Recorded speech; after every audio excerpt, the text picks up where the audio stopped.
était une déesse, pas encore souveraine, née des eaux douces, langoureuses, fertiles et généreuses du fleuve Niger. Une déesse sensuelle, attirante, aimante, à l'écoute des désirs déposés avec ferveur dans la rondeur des calebasses, déposés sur les flots vers elle, pour elle, avec des offrandes.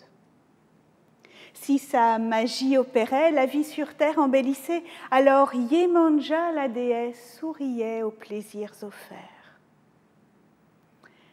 Yemanja aimait ses enfants, ceux nés des étincelles, ceux qui venaient à elle, comme ceux qui parcouraient les terres pour se rendre à la rivière, visiter la déesse comme on retrouve une mère. Aussi, lorsque les plus beaux, les plus jeunes, les plus ardents disparurent, soudain, des villages, des cases, des déserts, des savanes, une urgence envahit son cœur. La déesse s'arracha de la glèbe originelle, elle vit les envahisseurs, plongea dans l'océan, dans le courant de sang qui emmenait ses enfants, enchaînés comme des bêtes,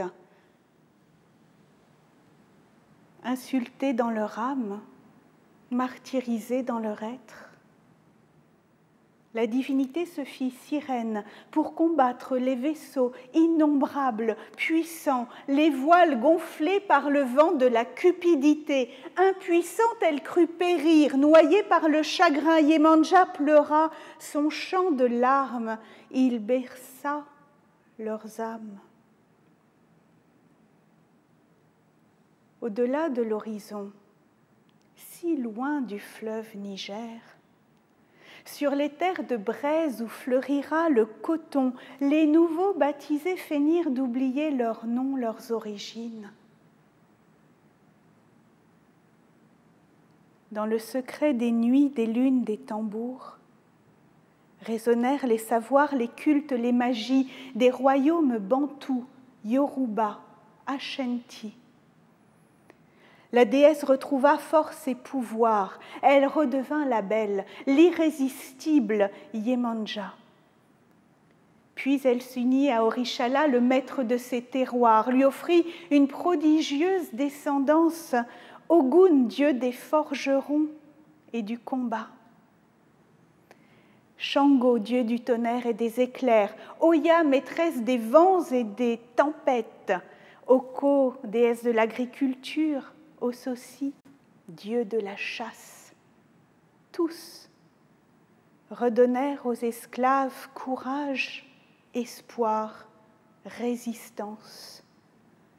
Dans les tereros, les lieux du culte caché, la rébellion grandissait. Puis le vent tourna. Les chaînes se rompirent autour des cous, autour des chevilles. Les enfants naquirent libres de leur nom, libres de leurs pas. Du fleuve mer aux côtes de Récif, Rio, Salvador de Bahia. La traversée des larmes la rendit souveraine. Désormais, Yemanja règne sur 2 continents à l'écoute de ses enfants qui par milliers lui confient leur soif, leurs rêves, lui offrant par milliers fleurs et présents portés par les vagues, des eaux douces comme salées, pour qu'un flot bienveillant irrigue la vie.